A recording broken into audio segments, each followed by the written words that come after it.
Shalom, senang sekali dapat berjumpa kembali dalam program Bible Study Online CK7. Hari ini kita akan melanjutkan pembelajaran kita, saudara, dari Kitab Ayub pasal yang ke-27. Kalau kita mundur sejenak di pasal yang ke-25, bagaimana sahabat Ayub namanya Bildad itu menyatakan bahwa tidak seorang pun benar di hadapan Allah. Saudara, kalau pelajari kitab Ayub secara mendalam, ada sebuah pertempuran pendapat sebenarnya. Ya, di alam manusia begitu, saudara. Kalau di atas kan Allah dan iblis sudah memutuskan, Allah memberikan kesempatan iblis untuk mencobai Ayub. Supaya dibuktikan Ayub berpihak kepada Allah, kepada iblis gitu. Tetapi di alam bawah, di dalam kehidupan Ayub dan para sahabatnya, itu juga ada pertempuran-pertempuran pendapat.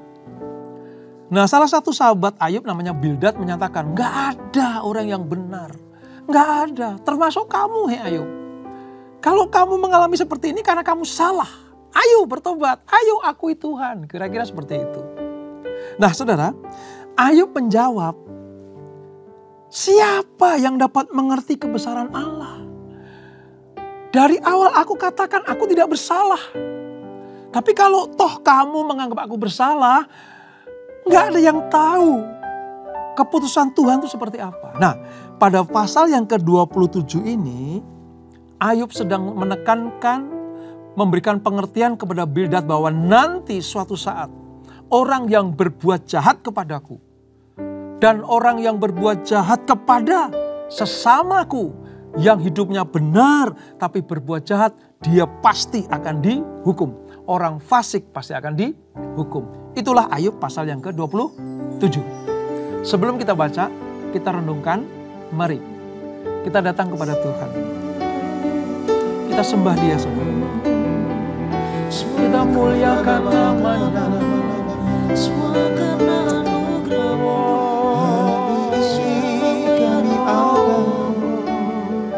Terima kasih Tuhan. Terima kasih Tuhan.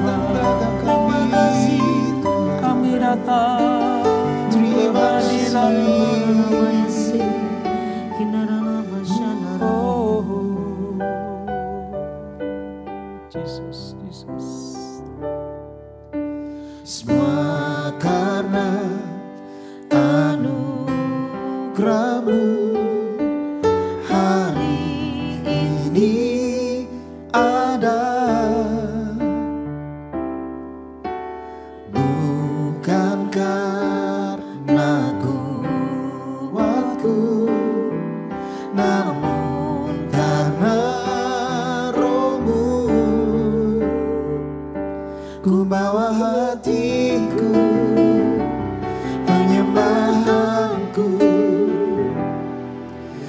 Semakin berkurang, Yesus semakin bertambah. Mengikut Yesus, itulah kesukaan hatiku. Ku lepas semua hakku untuk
namun karena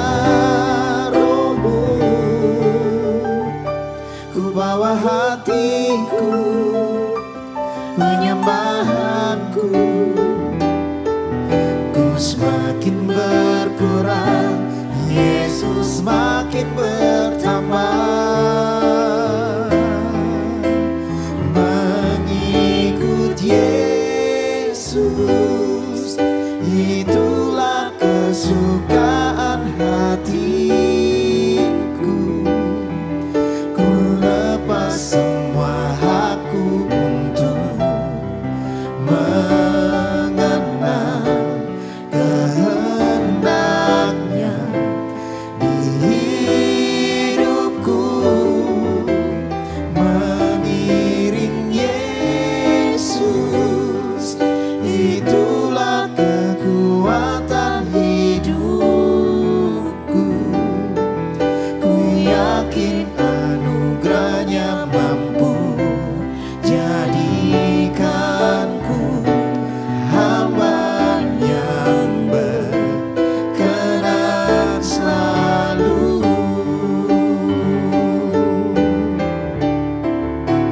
Mengikut Yesus, itulah kesukaan hatiku. Ku lepas semua hakku untuk mengenal kehendaknya di hidupku. Mengiring Yesus, itulah kekuatan hidupku. Ku yakin anugerahnya mampu jadikanku hamba yang berkenan selalu. Ku yakin anugerahnya mampu jadikanku hamba yang berkenan selalu. Ku yakin anugerahnya mampu jadikanku hamba yang berkenan selalu. Ya Yesus, kami mau terus menjadi hamba yang Mengiringmu dan mengiring sebab kau Allah satu-satunya bagimu, satu-satunya yang percaya.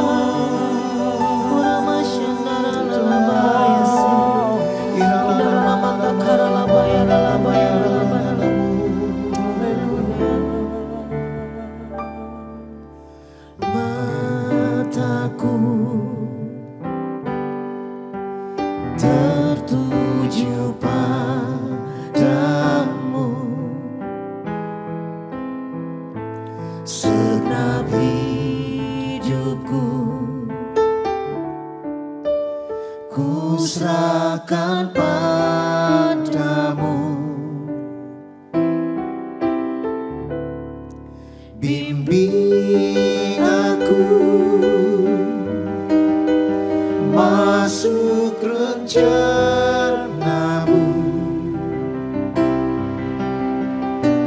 untuk membesarkan kerajaanmu.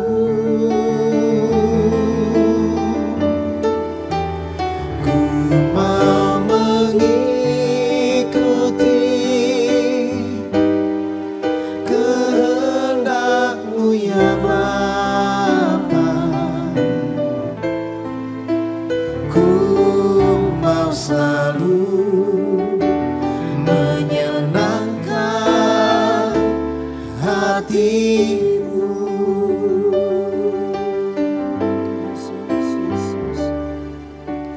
Mataku tertuju padamu, segenap hidupku ku serahkan padamu.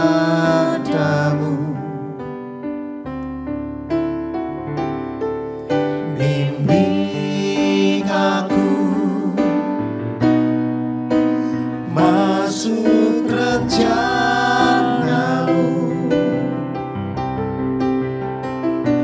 untuk membesarkan kerajaan-Mu.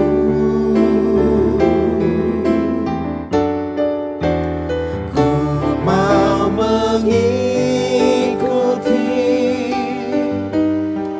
kehendak-Mu ya Bapa. Ku mau selalu menyenangkan hati-Mu. Ku mau mengikuti kehendak-Mu ya Bapa. Ku mau selalu menyenangkan hati-Mu. Ku mau selalu menyenangkan hati-Mu. Ku mau selalu menyenangkan hati-Mu. Amin. Amin, Yesus.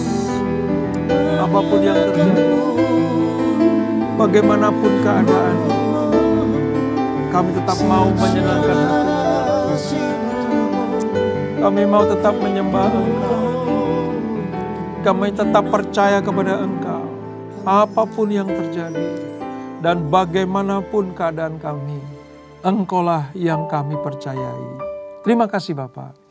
Kami akan melanjutkan pembelajaran kami. Urapi kami Tuhan. Terima kasih Roh Kudus atas pengurapan-Mu. Dalam nama Yesus, mari yang siap belajar firman Tuhan, sama-sama kita katakan amin, amin. Nah saudara, ayat pasal 27 ini di Perjanjian Lama halaman sekitar 557. Ada 23 ayat kita akan baca ya saudara. Demikian firman Tuhan. Perikopnya berjudul tidak ada harapan bagi orang fasik. Maka Ayub melanjutkan uraiannya. Demi Allah yang hidup yang tidak memberi keadilan kepadaku, dan demi yang maha kuasa yang memedihkan hatiku. Selama nafasku masih ada padaku, dan roh Allah masih ada di dalam lubang hidupku, maka bibirku sungguh-sungguh tidak akan mengucapkan kecurangan, dan lidahku tidak akan melahirkan tipu daya. Aku sama sekali tidak membenarkan kamu, sampai binasa aku tetap mempertahankan bahwa aku tidak bersalah. Kebenaranku kupegang teguh dan tidak kulepaskan. Hatiku tidak mencela sehari pun daripada umurku. Biarlah musuhku mengalami seperti orang fasik, dan orang yang melawan aku seperti orang curang. Karena apakah harapan orang durhaka kalau Allah menghabisinya, kalau ia menuntut nyawanya? Apakah Allah akan mendengar terikannya jika kesesakan menimpa dia? Dapat tak ia bersenang-senang karena yang maha kuasa dan berseru kepada Allah setiap waktu? Aku akan mengajari kamu tentang tangan Allah. Apa yang dimaksudkan oleh yang maha kuasa tidak akan kusembunyikan. Sesungguhnya kamu sekalian telah melihatnya sendiri. Mengapa kamu berpikir yang tidak-tidak? Inilah bagian orang fasik yang ditentukan Allah, dan milik pusaka orang-orang lalim yang mereka terima dari yang maha kuasa. Kalau anak-anaknya bertambah banyak, mereka menjadi makanan pedang, dan anak cucunya tidak mendapat cukup makan. Siapa yang luput daripadanya akan turun ke kubur karena wabah, dengan tidak ditangisi oleh janda mereka. Jikalau ia menimbun uang seperti debu banyaknya, dan menumpuk pakaian seperti tanah liat, sekalipun ia yang menumpuknya, namun orang benar yang akan memakainya. Dan orang yang tidak bersalah yang akan membagi-bagi uang itu. Ia mendirikan rumahnya seperti sarang laba-laba, seperti gubuk yang dibuat penjaga. Sebagai orang kaya ia membaringkan diri, tetapi tidak dapat ia mengulanginya. Ketika ia membuka matanya, maka tidak ada lagi semuanya itu. Kedahsyatan mengejar dia seperti air bah. Pada malam hari ia diterbangkan badai. Angin timur mengangkatnya lalu melenyapkan ia. Ia dilemparkannya dari tempatnya. Dengan tak kenal belas kasihan Allah melempar dia. Dengan cepat ia harus melepaskan diri dari kuasanya. Oleh karena dia orang bertepuk tangan dan bersuit-suit karena dia dari tempat kediamannya. Nah saudara, apa yang kita baca ini pendapat Ayub tentang harapan orang fasik itu tidak ada. Pengharapan orang yang hidupnya lalim, ya, yang kejahatannya menjadi gaya hidupnya, itu tidak ada pengharapan bagi dia. Suatu kelak Allah pasti menghukumnya. Nah, Ayub sedang menjelaskan kepada Bildad, satu sahabatnya ini saudara, bahwa di pasal yang ke-27 ini ada 3 bagian yang harus kita mengerti. Yang pertama, respon yang sangat keras dari Ayub kepada Bildad. Itu ayat 1 sampai ayat ke-4. Sebab Bildad beranggapan bahwa tidak seorang pun benar di hadapan Allah. Ini kekeh banget. Bildad menyatakan bahwa Ayub berdosa. Nah Ayub bingung, dosaku mana, kesalahanku mana gitu. Makanya Ayub merespon keras terhadap Bildad ini. Itu yang pertama. Yang kedua, dari pasal 27 kita mengerti perenungan yang sangat menakjubkan dari Ayub tentang kuasa Allah atas semua ciptaannya. Itu ayat 5 sampai 15 yang kita baca tadi. Bagaimana Ayub menyatakan bahwa Allah itu tidak bisa dibatasi dengan apapun juga. Semua ciptaan Allah harus tunduk kepadanya. Sebab kuasa Allah yang melebihi kuasa apapun juga. Dengan demikian, Ayub memberikan pelajaran buat Bildad khususnya bahwa semua ciptaan Allah harus tunduk kepada Allah. Termasuk Ayub, termasuk Bildad dan sahabat-sahabatnya. Yang ketiga, dari kitab Ayub pasal 27 kita mengerti pernyataan Ayub bahwa dengan hati nurani yang bersih, ia tidak seperti yang dituduhkan para sahabatnya. Ayub memiliki landasan yang kuat tentang penyanggahan atas vonis teman-temannya itu. Aku bersih. Aku tidak berlaku curang. Aku tidak pernah menghujat nama Allah dengan bibirku. Mulutku tidak pernah bersungut-sungut atasnya. Aku tidak pernah melawan Allah yang maha tinggi dan maha kuasa itu. Ini sanggahan Ayub yang betul-betul membuat para sahabat sebenarnya sudah tidak bisa lagi untuk menuduh Ayub. Ini saudara. 3 hal inilah yang mendasari atas apa yang kita baca tadi. Dalam perenungan Ayub, dia merenung dengan dalam dan yang sangat mencengangkan kita sebenarnya. Kita melihat bahwa pengakuan Ayub bahwa kekuasaan Allah mengatasi semua unsur dan zat serta makhluk hidup yang ada di muka bumi ini. Ayub memberikan sebuah pembelajaran yang sangat berarti bagi teman-temannya, sahabatnya, termasuk kita sekarang saat ini saudara. Bahwa kalau Allah memutuskan, kalau Allah memberi ruang bahkan kepada iblis untuk mencobai Ayub, itu karena kuasanya. Karena kuasa Allah, bukan karena kuasa iblis. Ini harus kita pegang. Kalau saudara pada posisi seperti Ayub, sudah benar, saleh, takut akan Tuhan, menjauhi kejahatan, tetapi Tuhan izinkan penderitaan ada di dalam hidup kita, kita pastikan sekarang bahwa ini pasti Allah punya kuasa atas hidupku dan memberi kuasa si pencoba untuk mencobai aku. Kalau kita mengerti tentang jalan-jalannya Allah, rencana Allah saudara, wow, kita akan menjalani hari-hari kita dengan penuh kegairahan. Karena kita pastikan kita akan mendapatkan kemenangan. Ayub menjelaskan bagaimana bumi, air, awan, angkasa, seluruhnya tunduk kepada Allah. Yang mengatur semuanya itu adalah Allah. Kedaulatan dan pemerintahan Allah tidak saja mencakup makhluk surgawi yang bersifat terang seperti malaikat, ya, roh-roh yang ada di atas sana. Juga termasuk roh-roh yang ada di dunia kegelapan. Tetapi Allah juga mengatur semua yang dapat dilihat oleh mata. Ya, termasuk di dalamnya manusia. Seperti Ayub, saudara dan saya, itu Allah yang mengatur semuanya. Ayub sudah mulai mengerti sekarang. Sudah mulai terbuka. Kenapa keadaannya yang sangat memprihatinkan ini dialami. Karena Ayub mengakui semua kedaulatan Tuhan.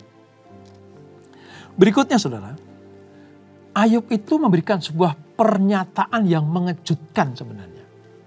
Terhadap tuduhan-tuduhan dari para sahabatnya kepada Ayub. Apa itu saudara?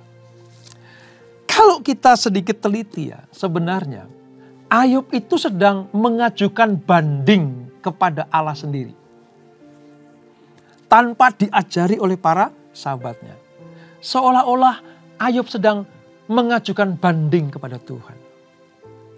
Tetapi Ayub menyebut Allah itu dengan Allah yang hidup. Yang tidak memberi keadilan kepadaku. Ayat 2 tadi. Dan tidak memedihkan hatiku. Yang memedihkan hatiku. Jadi karena Allah mengizinkan Ayub mengalami penderitaan seperti itu. Padahal Ayub tidak berbuat dosa. Maka sebagai manusia normal. Manusia yang memiliki akal budi dan kehendak. Ayub datang kepada Tuhan. Seolah-olah sedang mengajukan banding. Ayo Tuhan, adili aku. Apakah ada kesalahan? Apakah ada dosa? Yang mengakibatkan aku mengalami penderitaan seperti ini. Kalimat Ayub yang mengatakan bahwa Allah yang hidup, yang tidak memberikan keadilan kepadaku, itu bukan seolah-olah Ayub mengacungkan kepalan tinjunya kepada Allah ke atas begitu. Bukan. Banding Ayub ini merupakan teriakan iman. Ayub bertanya dalam pergumulannya untuk memahami mengapa penderitaan harus terjadi menimpa dirinya. Hanya itu kok. Bukan menggugat Allah. Dia hanya pengen tahu. Tuhan kasih aku dong. Keputusanmu tuh seperti ini tuh karena apa? Kira-kira seperti itu. Jadi kalau Ayub seolah-olah mengajukan banding kepada Allah. Bukan pengen melawan Allah. Dia hanya pengen memastikan. Dengan teriakan yang penuh dengan iman itu. Mengapa aku harus menderita?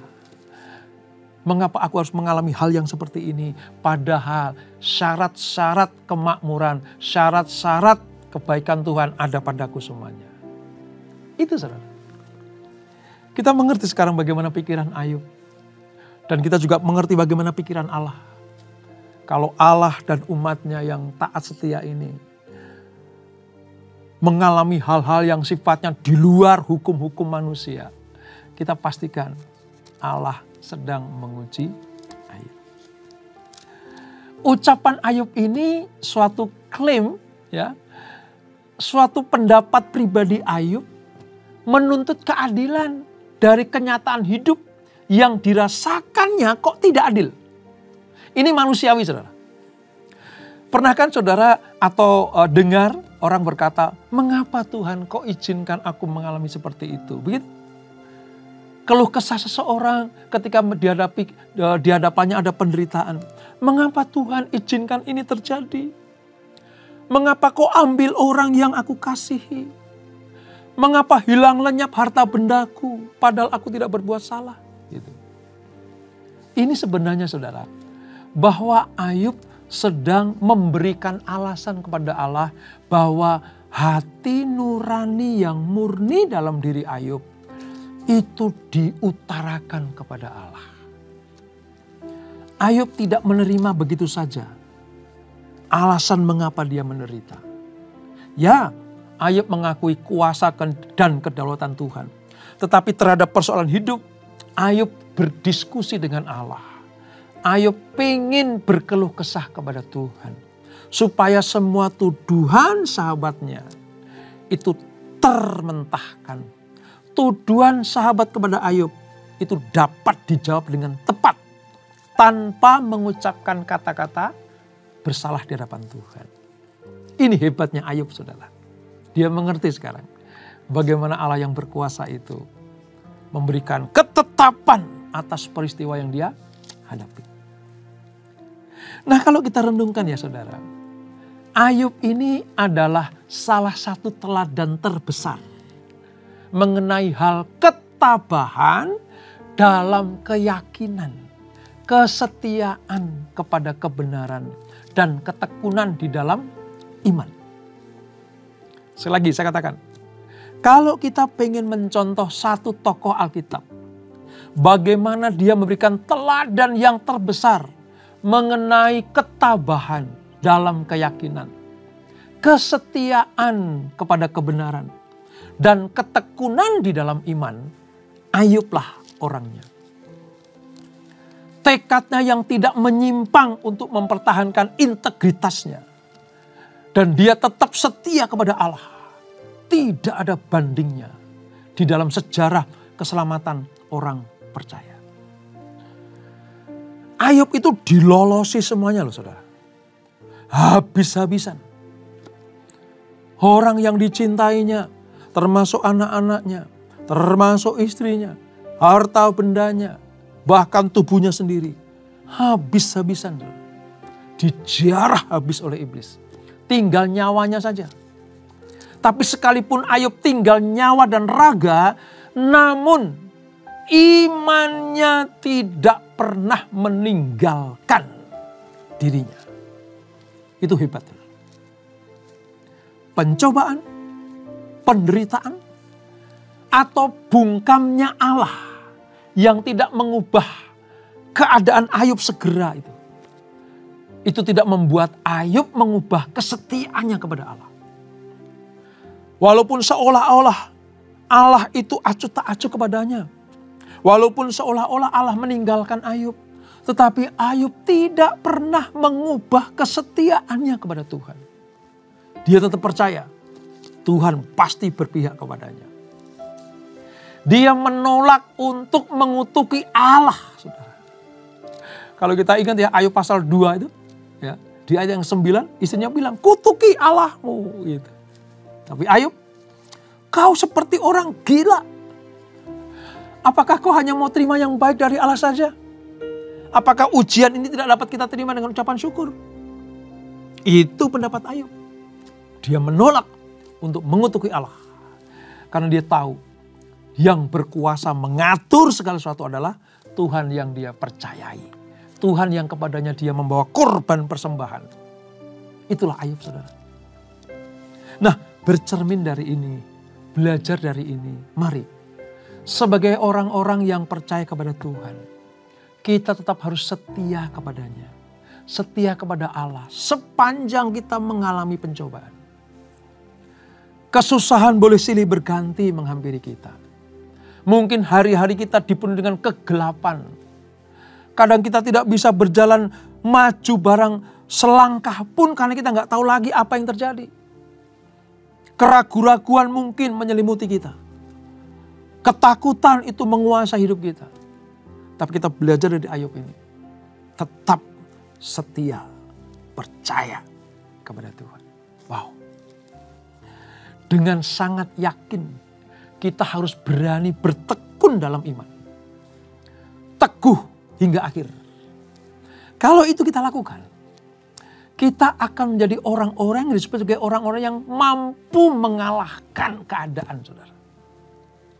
Saudara selidiki, seluruh isi kitab Alkitab kita ini, kalau kita temui orang-orang pilihan Allah, pasti mengalami yang namanya itu kesusahan, penderitaan.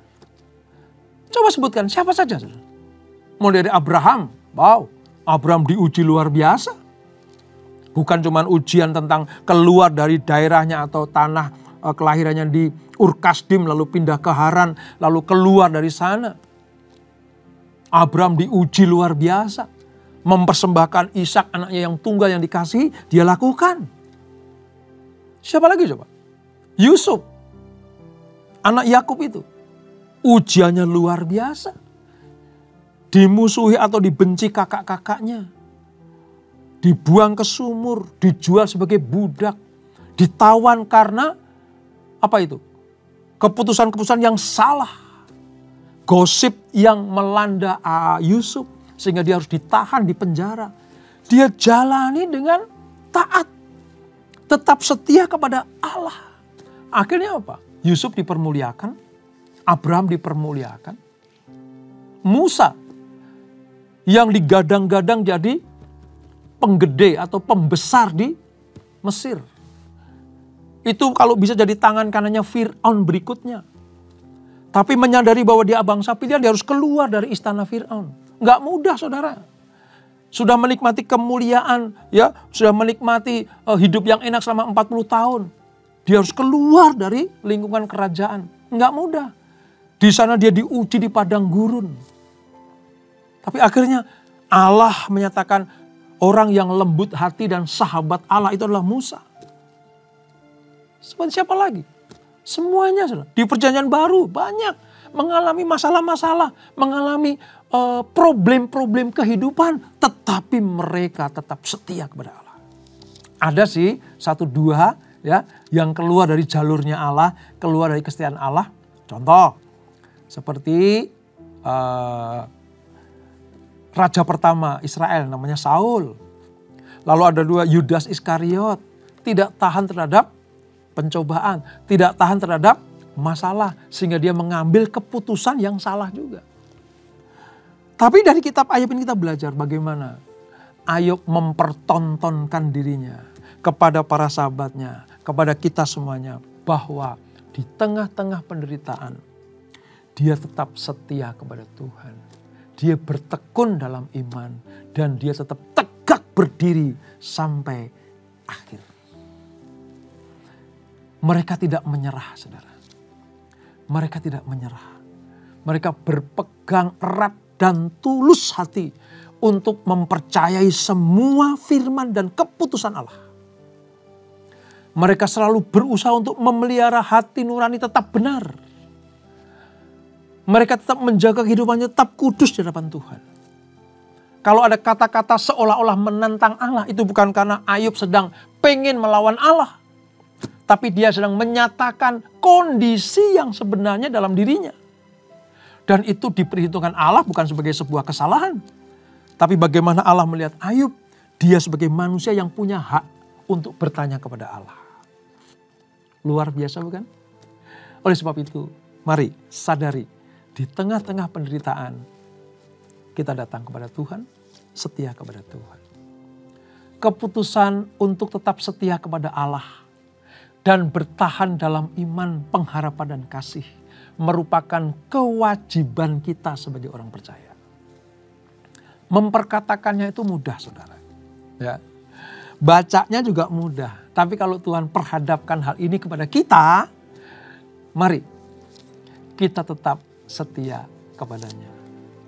Kalau kita melakukan hal yang seperti ini, maka kita disebut sebagai orang yang menang. Bahkan lebih daripada pemenang. Allah menjanjikan kuasanya sebagai pelindung bagi umatnya yang setia. Dan bagi mereka yang selalu berharap kepada Tuhan, kasih karunia-Nya tidak pernah habis-habisnya buat kita semuanya. Saya tutup dengan sebuah pernyataan seperti ini. Kalau kita nggak tahu alasan Allah mengizinkan penderitaan terjadi. Kalau kita nggak mengerti keputusan Allah, kok kesusahan menimpa kita. Padahal kita sudah hidup benar di hadapannya. Kuncinya ini, saudara. Jangan pernah meninggalkan Tuhan.